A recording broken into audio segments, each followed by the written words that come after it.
Yay! Hey, Happy New Year! Happy New Year, you filthy animals! Welcome to Tall Tail, Short Tail. We have the tails of all heights and all lengths. But only one chop down. Actually, that's not true. We'll chop it down to 4 distinct sizes. We have to refine this opening remarks part. Oh, yeah. My name is Nora Panahi. I'm one of your hosts. Our beautiful other host, Bella O'Connell, has a birthday tomorrow.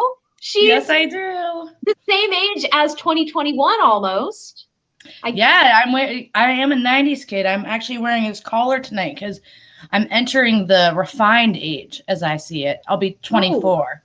So to me, 23 is like the last hurrah of like drinking energy drinks and dyeing your hair a purposefully ugly color. And now that I'm 24, I think I'm going to wear stiff pants every day and finally get some credit. I'm really proud of credit. Thank you. I'm wearing a sweater that my friend left in my car that he wanted me to take to Goodwill for him, but I liked it, so I kept it. I am the Goodwill.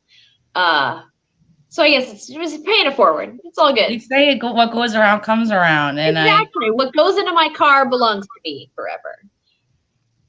Yeah, I think so too. It's like the window is one of those donation receptacles where then instead of going like through a church to poor children, it just skips the church and goes straight to the young adults. Yes. Bella, what's the theme for this week's show? Oh, the theme couldn't be more relatable. The theme is birth. That was the word that we gave the comics tonight. We have 3 awesome comics tonight who are going to tell stories on the show. And we gave them the word birth. You know, I think if we want to go pagan, the old year is dead. This is the new year. And we basically are in a sort of renaissance. So despite tomorrow being my birthday, we're all kind of going through a birth of sorts. Nora has been reborn, as you can see. Yes. My big old thumbs keep clicking me out of this broadcast on my phone, but we're back. Nora is like a toddler who's taking selfies on an iPad without realizing how brilliant they are. Thank you. I know tomorrow is your birthday, so I don't want to steal the spotlight, but I do have a little story, a little tall tale that I'd like to share. Entertain me, be my jester as I look for my birthday queen throne. So I would like to tell the story of my birth as a radical feminist. It happened a little bit later than it should have. It happened when I was 5 years old. I was obsessed with dinosaurs and reptiles as a child. That was my thing. Like, I could name all the different dinosaurs. I had all the little toys and I would line them up and I would name them and then make them have sex so they could make baby dinosaurs. I didn't really know what sex was. I just knew that it was called mating and they made baby dinosaurs from it. And so when I was, in kindergarten, the one thing that I wanted more than anything, other than a pet dinosaur, which was impossible, was a pet snake. I was freaking obsessed with snakes. My parents got me this like big, long, stuffed boa constrictor that I would leave in precarious places around my house to freak them out, like wrapped around the toilet or hanging above a bed so they would look up and be like, oh my God, it's a snake. It's not real. And I, begged my parents for so long to let me get a pet snake. And my mom finally said to me, she was like, Nora, I have to be honest with you. Kids in the state of Massachusetts are not allowed to have a pet snake until they turn 10 years old. That's the law. And it was obviously just like she wants me to get off her case. She doesn't assume that my tiny 5-year-old brain is going to remember this 10 minutes from now. But I held on to that. I was like, all right, I'll wait. I'll wait 5 years until I turn 10. And then I'll get a pet snake. I'll name it like Snakey or Colin or something like that. And then I internalized that. And then I went to a play date at my friend Ian's house. Ian was the same age as me, but Ian had 2 pet snakes. And he was also 5 years old. And so I confronted my mom about it. I was pissed. I was like, Mom, is it because Ian's dad is a cop? Like, does he get special privileges because of that? Like, why does he have a snake before I have a pet snake? He's not 10 years old. And she goes, well, Nora, I have to be honest with you. In the state of Massachusetts, boys are allowed to have pet snakes earlier than girls. So you're just going to have to wait until you're 10. And I was like, that's not fair. That makes no sense. There should be a change to this policy. And that is when I devoted my life to militant radical feminism, all in the name of adopting and grooming a pet snake. That is my story. Thank you so much. Yes. Thank you, Nora. Thank you. I can really picture you as a kid, like strangling the patriarchy the way a snake can like wrap around, like a boa constrictor. You're going to constrict patriarchy. That's the dream. That's all I want. But I will say another edit besides your constriction, we make the story a little shorter. Like garter snake size. Oh, I would pick that up. Thank you. I would straight up pick it up. I love a garter snake. I think that's what you should go for. Thank you. How short would you like this story to be, Bella? Let me know so we can tell our producer, Matt, so we can cue up that little time clock. Countdown clock. Yes, all clocks are our clock. Amazing tech, Matt. Thank you. Matt, if you could put 20 seconds on the clock for Nora. That is too many seconds, but I'll take it. And go. Okay, so when I was a kid, I really liked dinosaurs, and I used to make them have sex with each other, but the plastic dinosaurs having sex with each other would not make a real pet dinosaur for me. So I was like, I want a snake. But my mom said, you're too young to have a snake. But then I said, my friend Ian has a snake, but he was a boy, and so my mom said, girls can't have snakes. And that was the birth of me dismantling the patriarchy. Thank you so much. 20 seconds. Great. Yes. Thank you for showing an example for our comics tonight, but also thank you for your service. Hey, anytime, anything I can do to help the cause. Especially if it involves cute reptiles. Exactly. Are you ready to bring up our first storyteller, Bella? Yes, I'm so excited for our lineup tonight. We have some super funny comics who I love to hear from, and I can also call friends. So our first comic, if you guys could welcome the hilarious Kathleen DeMauro. Yay! Oh, hi everybody. Hi, Kath. Hey. What's cooking? Should I just start telling my story? Yeah, do it feels natural, girl. You want me to go? Okay, here we go. Okay, so we're ready. We're talking about birth. This isn't exactly, it's kind of birth related. So as a kid, I should first say that I was like thoroughly obsessed with Animal Planet, like to the point that I watched Animal Planet and it would make me cry. But I was like, I have to watch Animal Cops to feel better about myself. And that spurred me into like wanting a pet. And my parents did not want to get a cat or a dog. We had a fish, but that didn't like really cover it. So we somehow managed to agree to get a pet cockatiel, which is a bird. Now we got one cockatiel and it was a boy, and I named him, and his name was Buttercup. And Buttercup was kind of depressed. Like he was a depressed bird. Like he was not happy. And so the breeder was like, well, the best option is for you to get another bird to be his partner. But because you chose to get a male bird in the first place, you can't get another male bird. You have to get a female bird. So we adopted this cranky ass bird named Pearl. So we had Buttercup and Pearl. They were two cockatiels. And every once in a while I would come downstairs. We kept them in the dining room in a cage. I'd come downstairs and I'd be like, oh, they're like doing a cute little dance. Like they're just like dancing. And I asked my mom, I was like, what's going on? And she was like, they're just having a fun time. They're just having fun. And then like we noticed that like eggs started to like get laid. Like there were eggs in the cage. So like clearly these two were just like bored out of their minds. They were banging it out quite a bit. And so my mom asked the breeder, like, what are we supposed to do? And she said, well, you don't want to have a bunch of like babies. So just throw the eggs away.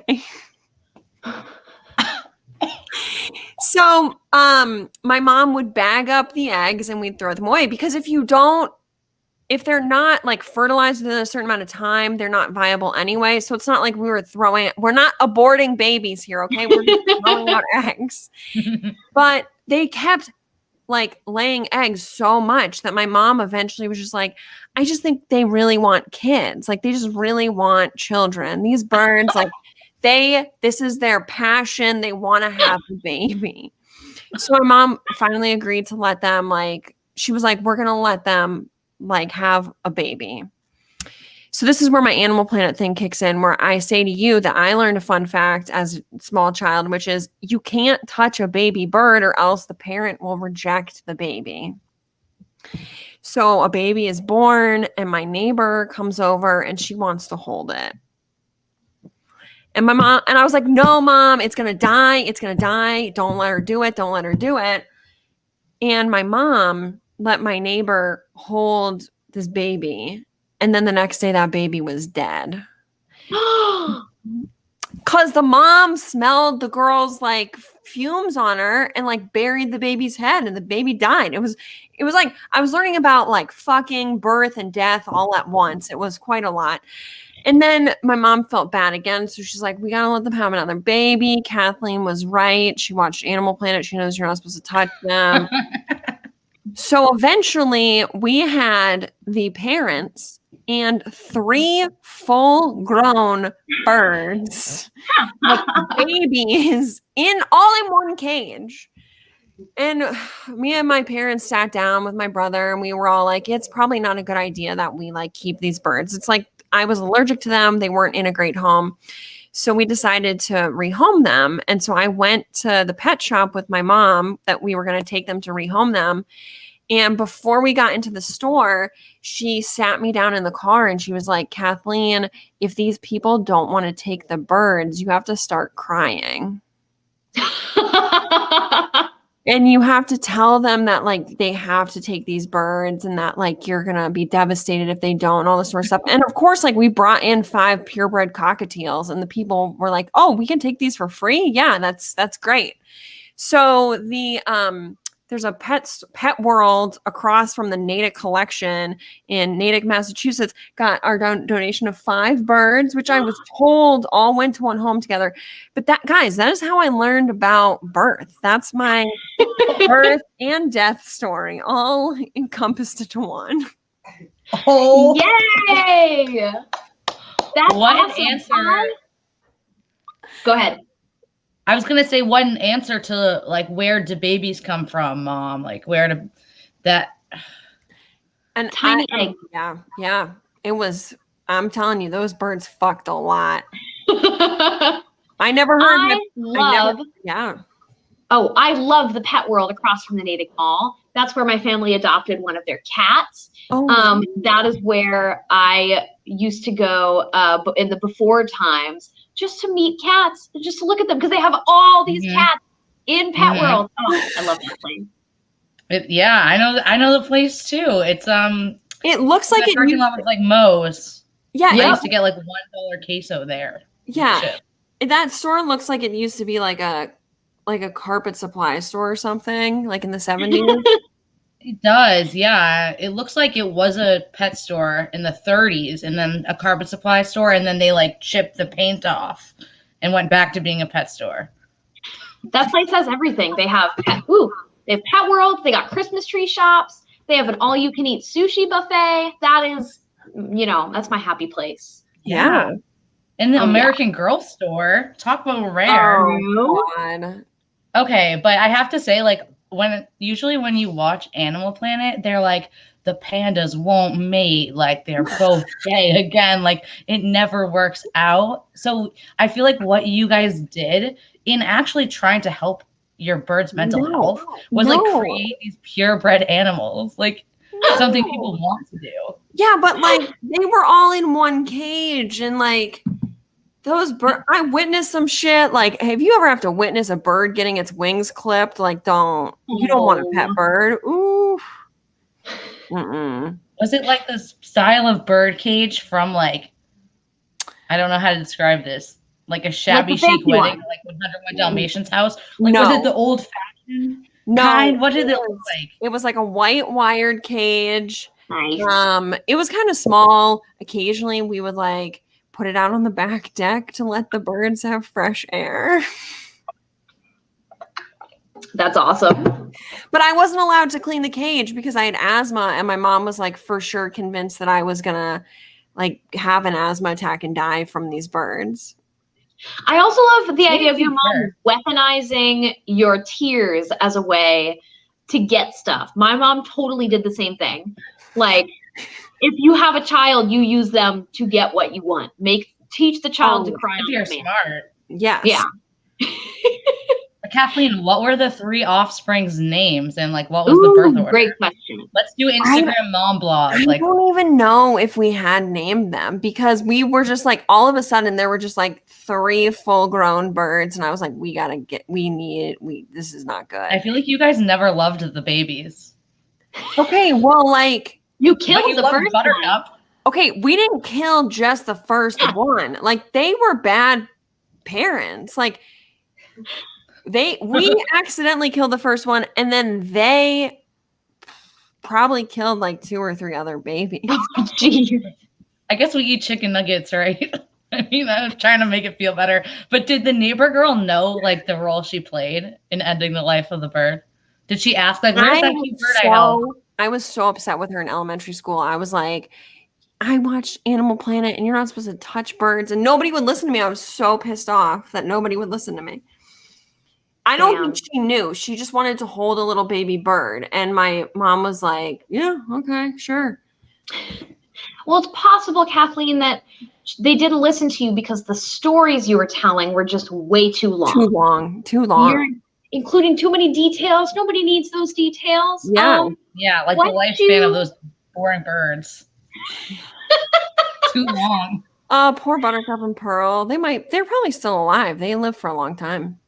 Well, I thought you were going to say they're probably like in bird heaven. Like, you think they're still alive? Like, how long do these birds live? Birds, like, you have to put a bird in your will. Like, you you got to put birds in your will. Like, if you get a macaw, you got to put that in the will because that's going to outlive you.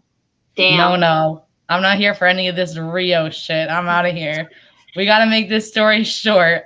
Yeah, I can't have a mini dinosaur in my house. Listen, I learned a lot about birds from Tracy Jordan on 30 Rock, okay? They're dinosaurs. They're mini dinosaurs.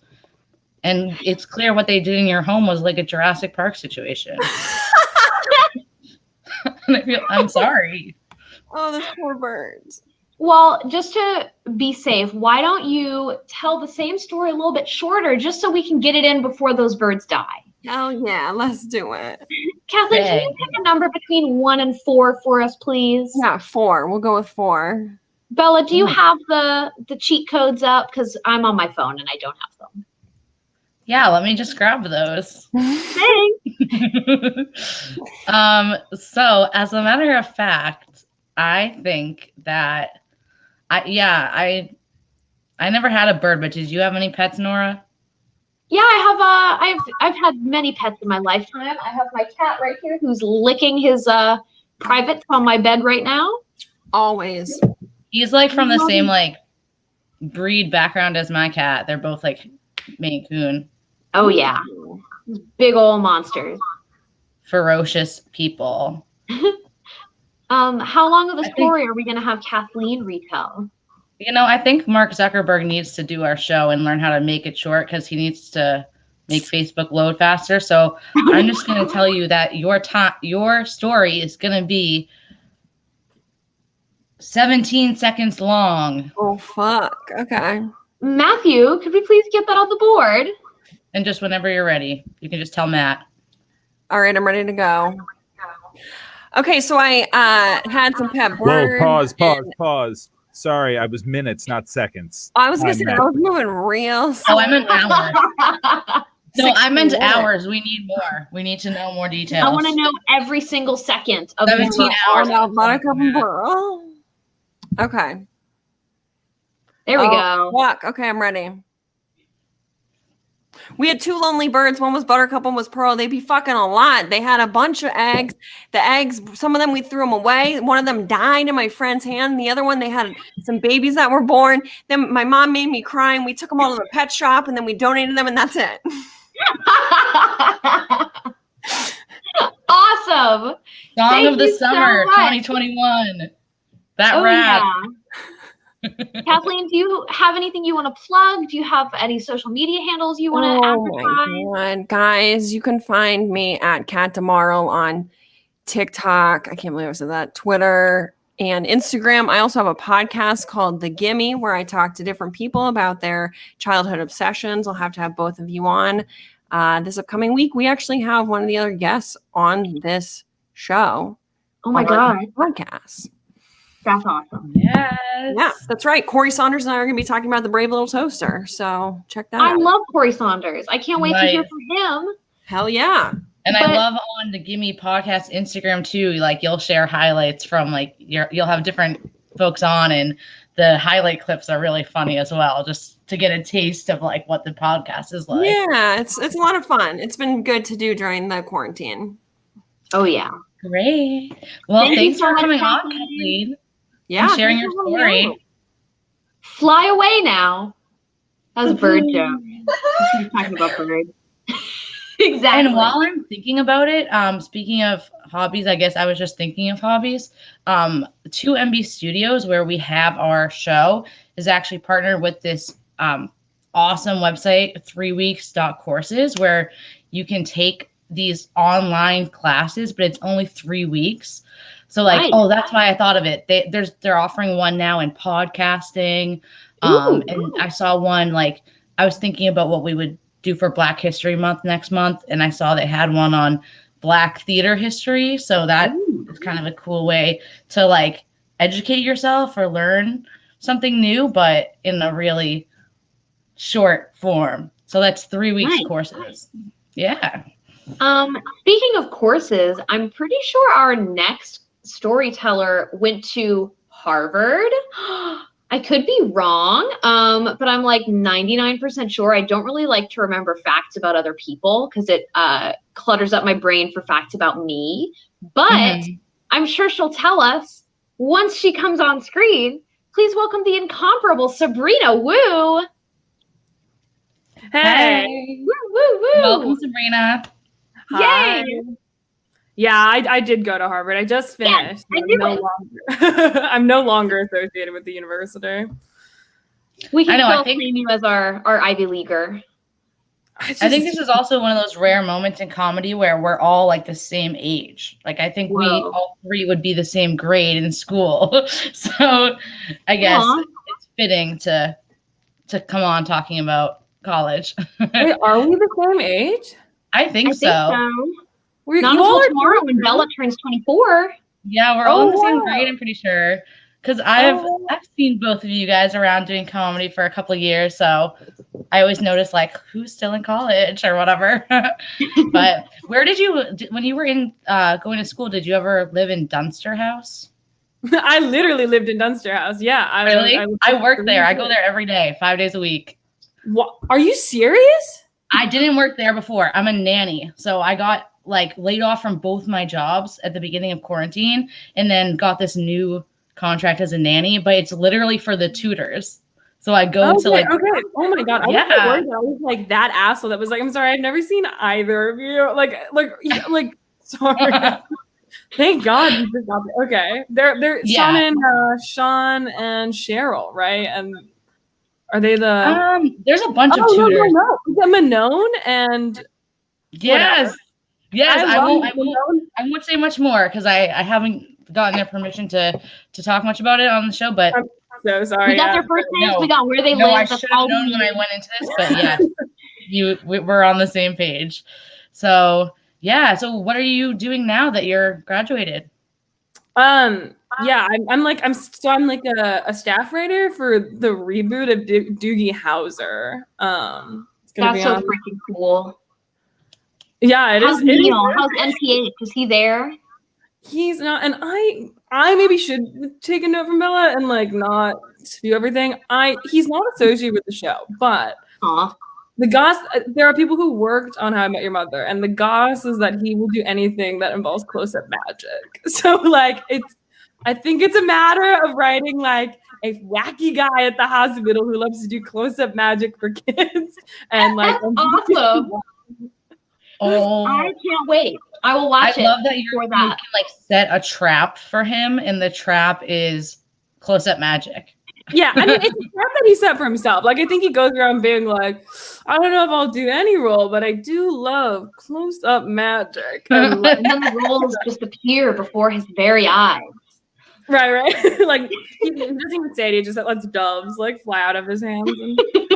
Oh, I want to imagine that it's not even like because he wants to show off. It's because he wants like close-up magic to be in more Disney Plus programs and more programs overall.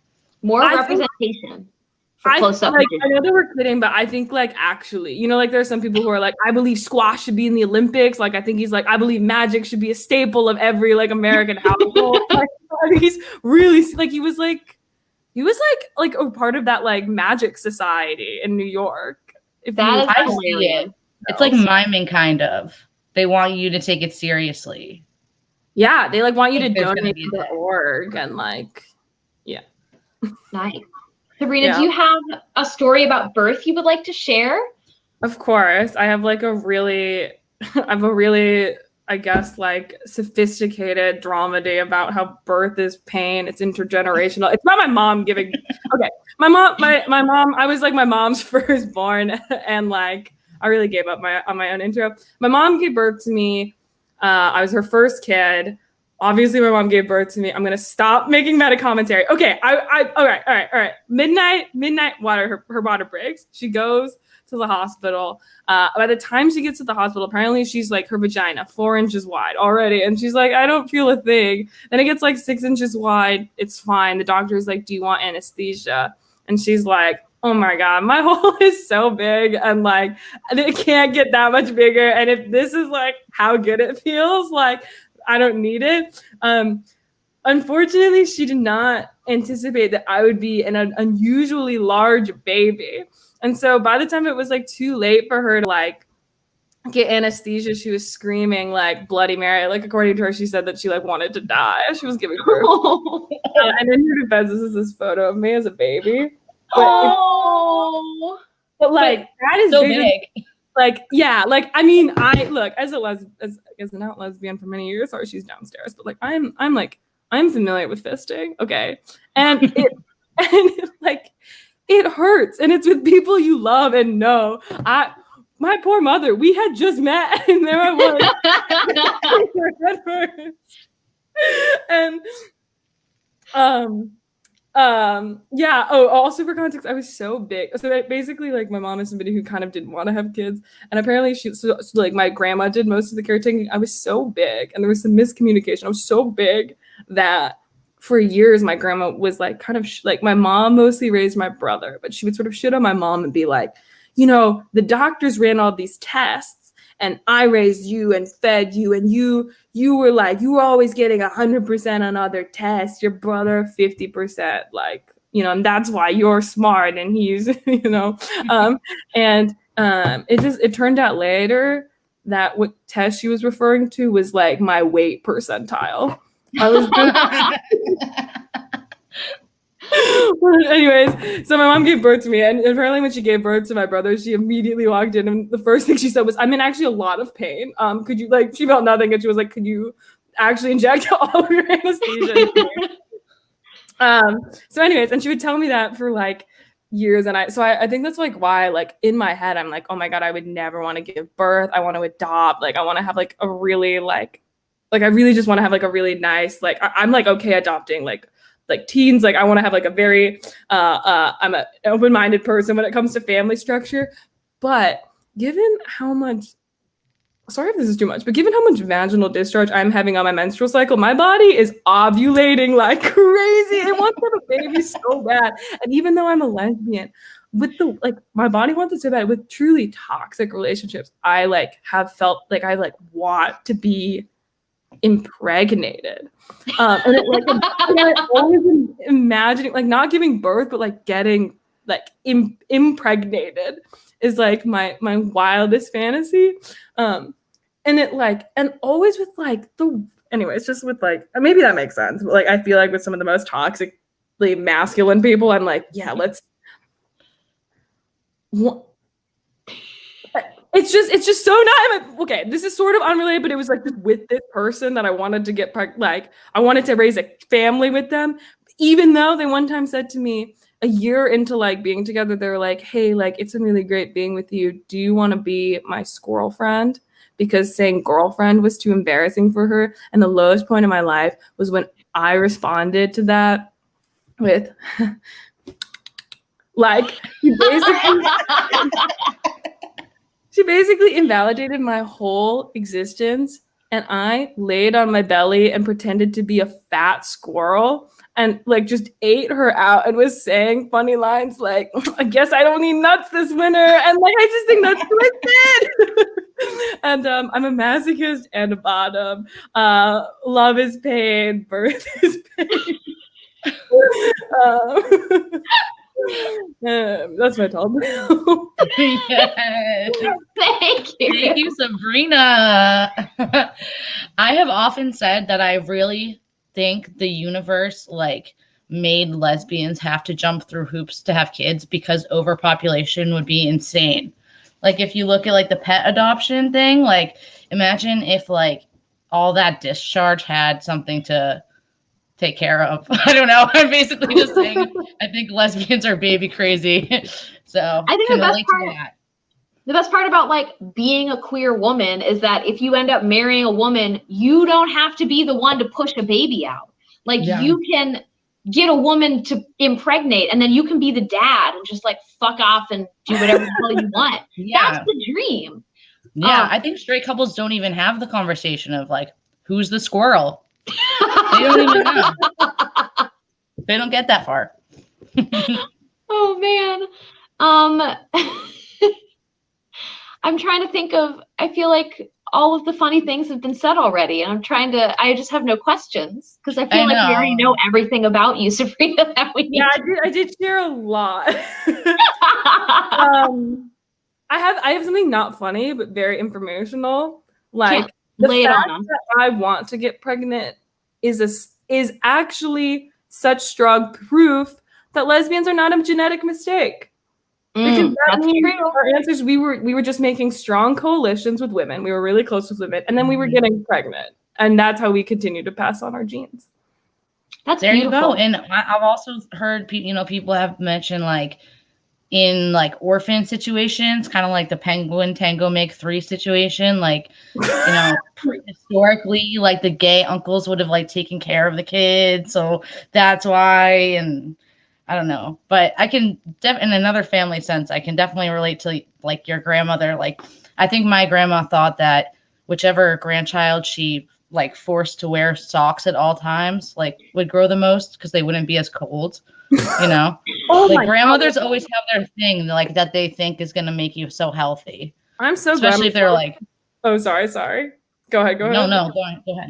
It's just the grandmas and the clothes thing. My grandma just like, I'm just so glad my grandma like only speaks Chinese because she like used to make me wear like pants over my pants. Like I'd wear jeans over my jeans in the winter because she was like, because she like thought that if it's too cold on your legs like break or fall off in the future. Every time we pass white people like with canes or like with any sort of like she'd be like, they should have worn 2 pants. Those fucking white people, they're always wearing clothes in the winter. Has your grandmother heard of long underwear? My grandma has long underwear, yes, but Okay. I'm not kidding you when I say also pants over pants. Yeah, my grandmother's from Italy, and she like would really give my mom the dirtiest looks as a kid if I was wearing like I said, like no socks like inside. Because my gosh. it'd be too cold, It's like you don't want like, oh, do you want the espresso or the American coffee? And it's like if you choose, American kids are gonna freeze and stuff. I don't know. I guess I need to visit my grandma and pick up on the rules again. I feel like the story you told us, Sabrina, was metaphorically wearing 2 pairs of pants. I think we should strip away that second layer of pants and just get down to the details that we really want to hear. So you need to undo the fly so you can fly. Would you pick a number between 1 and 4 that isn't 4? So a number between 1 and 3, please. Yeah, like 2. What do we got, Bella? 33. 33, that's the age Jesus was when he died. So I thought it was just 30, Nora. No, 33. Really? Yes, Okay. as a Muslim who loves Jesus, I can confirm. I love Jesus as like a prophet. Let's get it. All right, so Sabrina, whenever you're ready, Matt can start the clock for you to do your short tale. Yeah, I'm ready.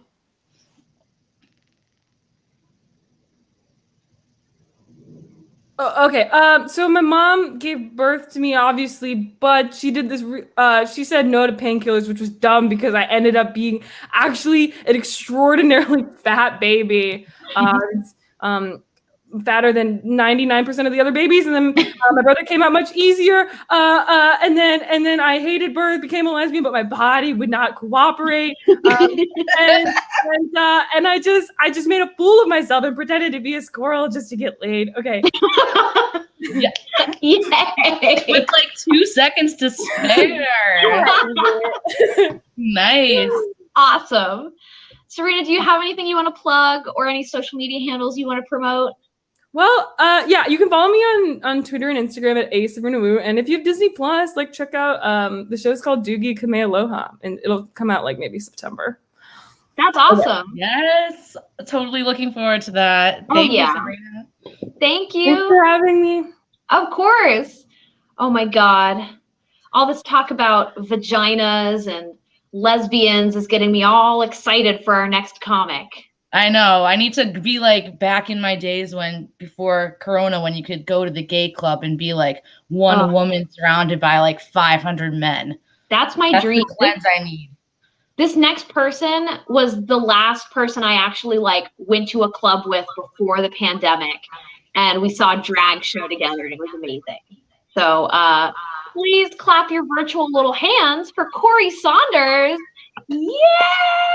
Oh my god, thank you so much. That show slapped though. It was actually a drag parody of Scream, and it was just wild from start to finish. We had a great time. That was one of my favorite shows I've ever seen. It was They so were good. So good. Low-key, I think I was supposed to go, and then I had to work or something. What's your damage, Bella? I'm missing out. Yeah, rude. We had so much fun that night. We danced for a while. We were drinking. We had a great time. Oh yeah, I tried to I went there with the express purpose to make out with somebody on the dance floor, but then I met out with a man. And it was such a waste. I mean, you have to be specific with wishes. Listen, the bad things can happen at this club. I made out with a guy who came to one of my shows there one time, and he bought my drink the whole time, so I was fine with it. And then I found out he was an anti-masker, and he's on Parler, so Oh. I'm so sorry for your loss of respect for that man. Oh, I thought he was going to be my sugar daddy. And more like burnt caramel. Or a overly burnt caramel, I guess. More like Corona droplets daddy. Yeah. It's not a CBD gummy. It's a coronavirus gummy. CBD. Pretty Check good. labels. Yeah.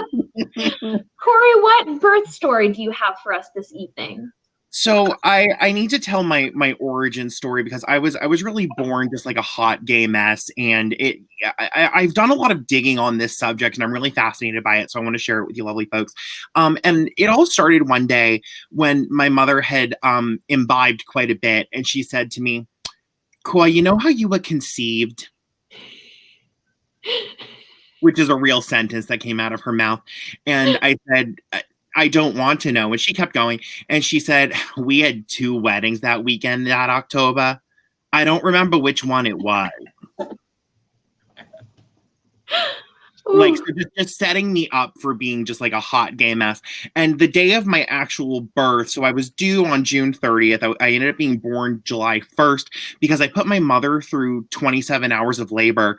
And she reminds me of that every birthday. "Koi, you put me through 27 hours of labor." And every year my response is, "Well, who's the good Catholic schoolgirl who didn't use contraception?" Huh? I mean, let's call it what it is. And even then that day, so while my mom was pushing me out of her thing, and then they had to cut her open because that wasn't happening, her twin was at a party at my future uncle's house in Bellingham, Massachusetts, which at the time was known as the House of Pain, because if you ever drank there, you would leave in a lot of pain. And she showed up the Saturday morning I was born, and she was so inebriated that she walked into the room where I was being kept and said, "Oh my God, Lo, why are his feet purple?" And she had to be kicked out of the hospital. They were like, "You need to go." So I just, my origin story was just it has just been really funny. And I just feel that it's just been this comedy of errors, but I really feel like I came into my own as a hot gay mess in kindergarten, actually, because we were living with my grandmother at the time. My parents trying to save money for a house. And my grandmother was like, "Lois, I want to send Corey to the Catholic school where we sent you for school. I want him to go to kindergarten there. I'll pay for it. Don't worry about it. We're going to do it on a trial basis. Just see if he likes the kindergarten." So they sent my very gay ass to Catholic school kindergarten. And I just walked in with that, every gay kid who has that "I'm intellectually superior to you" complex. Bella's laughing because she's also this girl. Yeah, thank you. I walk in, and so we had recess every day, right? And again, not able to really just help this. This is just what I gravitated to. There was this bin of toys, and there was this one doll in that bin that I just friggin' loved. Like, she was like my BFF. I don't know like what it was about this one doll. It was like this knockoff Barbie doll from like the Dollar Tree or something that like someone obviously donated at like a church bazaar. It had seen better days. Like, think Cynthia from the Rugrats, but in worse shape. But I loved this doll. And so every recess or every playtime, whatever it was, I would race to the toy bin to get this doll, right? And I would always beat this other girl there who wanted the same one, and she was pissed that I wouldn't share it because, again, superiority complex. And I don't remember her name because she's inconsequential, so we'll just call her Amanda because every girl like this is named Amanda. And so Amanda and I would get into fights all the time. She'd be like, "You need to share this doll." I'm like, "No, I don't. I beat you too, and I'm faster." Which as like a little fat child, I don't know how I was faster, but hey, it worked out.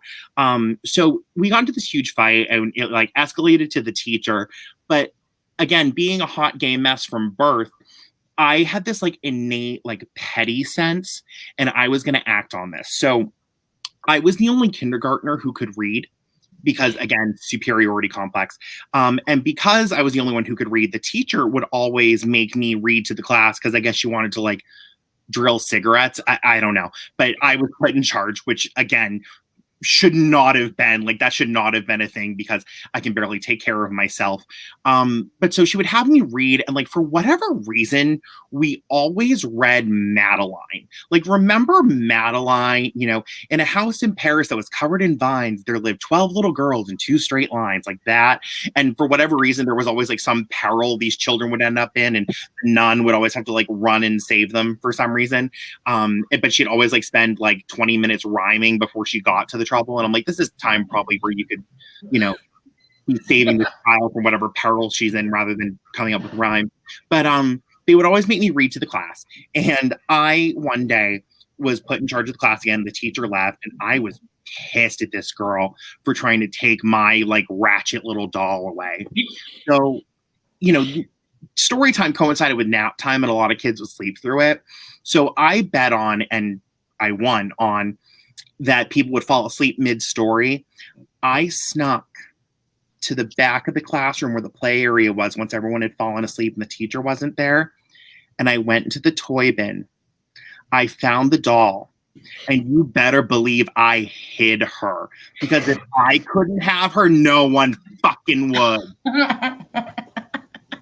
Oh yeah, I wasn't having it. But this all culminated in me making a spectacle of myself, because as kindergarten went on and, you know, we got into like the spring and the summer, they told us that we were going to do a kindergarten talent show. A kindergarten talent show. We didn't have talent. Like we were affluent white kids from Metro West Boston. Like, that's not a thing. And so I didn't have a lot of fans in class, let's say. So I was a solo act. And I was very perturbed at the act that preceded me, because it was a bunch of white kids in do-rags singing the safety rap. And like, looking back on it, I see that it was problematic. But at the time, I was just upset that they were my feature act. Like, I didn't think that like that was worthy of me. But I got up there, you know, confident as hell, knowing that I was going to blow the audience away.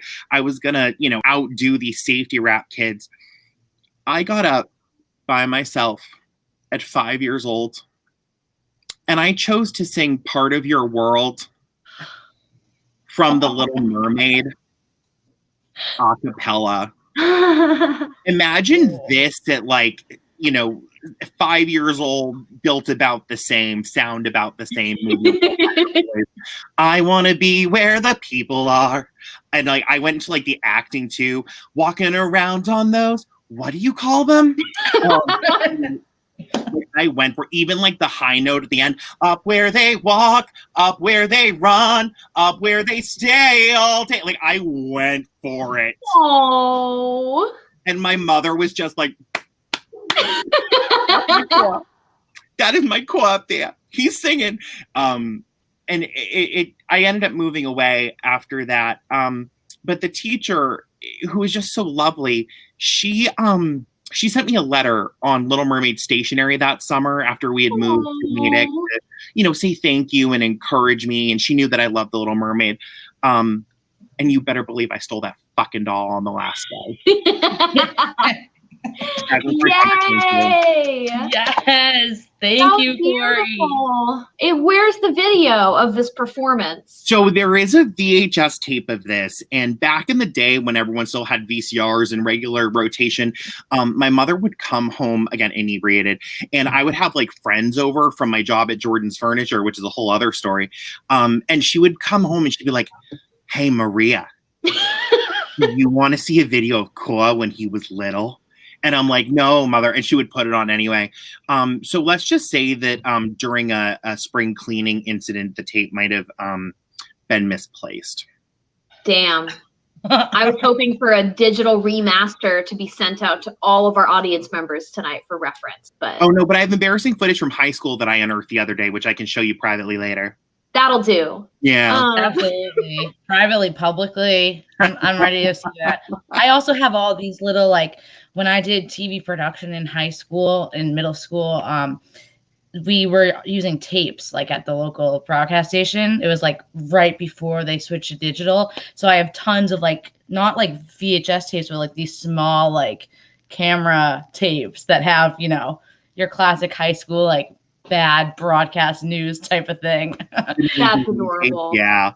I found actually a box of those when I was cleaning up one day, and I have no means of playing them, which if I did the work I could, but I found this one tape and we thought we were really funny in our high school TV program one week because we decided we all had different like segments, like different franchises that we did for the school news, right? And mine was the English department wanted the broadcast to be more educational. So my thing was that I would pick an SAT word every week, and we call it the word of the week, and I do like man on the street interviews, ask people, "Do you know what this word means?"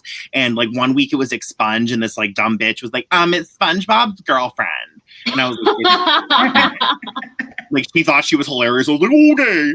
That's a good answer.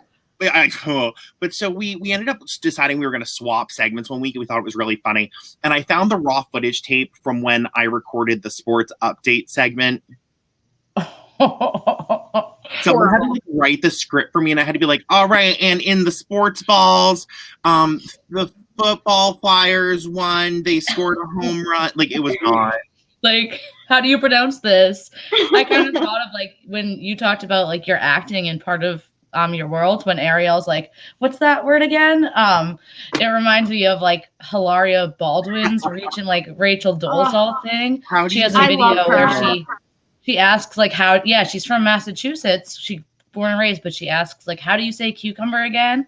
So it just reminded me of that. In a world where you can be anything, why not be fake Spanish? I know she's just trying to be spicy white. Like, what is that? I'm happy for her. Whatever journey she's on, I think I'm excited to watch it unfold. The Daily Mail actually had a piece where they found the house that she grew up in, and it was like a $4 million house on Beacon Hill. Oh my God. She went to Cambridge School of Weston, I heard. Is that what it's called? My God. Yeah. That's hilarious. Yeah. Wild. I feel like, Corey, having been conceived at like those hotels when your parents are at the weddings, like you're lucky you didn't get a name like one of those dollar store dolls, like Foxy Foxwood or like something in homage. Oh, that's another drunken revelation my mother had this year. We were having drinks for her birthday back in May. And one day she goes, "I almost named you Jedediah." My mom almost named me Wolfgang. If I had been born a boy, I would have been named Wolfgang. Both of those give off a very different vibe than Corey and Nora. And yet I still got bullied. Like I'm not Amish. We don't live in Pennsylvania. We're from Framingham. You may not be Amish, Corey, but I think we'd all appreciate it if you could churn out a shorter story. I know you told like 3 stories, but let's pick one and stick with it. They all informed each other, I think. Yeah, it was good. It was all connected. Could you pick a number that is either 1 or 3? 1. How many seconds is that, Bella? 9 seconds. Oh. This is a challenging show. Oh yeah. Especially when you're a cappella without your crustacean band. Whenever you're ready, Corey. I'm ready. To Let's trip you do up. this. I was born a petty bitch. This bitch in kindergarten tried to tell me I couldn't play with the doll, so I hid it from her. Awesome. Couldn't have put it better myself. Beautiful, Corey. Thank you so much for being here. Do you have anything you want to plug before you go? Yeah, you can follow me on Twitter and Instagram at @eCoreySaunders, and I'm going to be on Kathleen's podcast next week, apparently. Yes. That's so exciting. I know we recorded this like a month ago when I had a cold and I sound awesome, but we're going to talk about how the brave little toaster traumatized me, like especially in the scene when the air conditioner commits suicide. So there's that. Oh my God, spoilers. It's literally in the first 15 minutes of the movie. Yeah. My air fryer looks like it's on the edge. We need to double tie it down. Thank you so much, Corey. Great to see you as always. You too, loves. Thank Happy you New for Year, having me. Corey. Happy New Year. Oh, yeah. Bella, that was great. This, I forgot to get you a birthday gift. So this show was actually my gift to you. I think it's like health insurance. No birthday gifts for anyone but your girlfriend and maybe your mom till you're 26. You're dependent. Yeah. But thank you. Of course. Do you have any parting words before we get out of here? No, just that. This has been a Tall Tale, Short Tale. I am Bella. I'm here with Nora. Thank you to Matt in the booth, and thank you to Rachel and to 2MB Studios. And we're going to be here next month, same time, same place, same time. Yeah. And it's the first Saturday of every month. Yeah. Also, before we go, make sure you wear a mask. And when it's your turn to get the vaccine, you better do it because it's good for you. Cover your little nose, Rudolph. Oh, yeah. Do it for us. Bye. Thank you. Good night. Good night.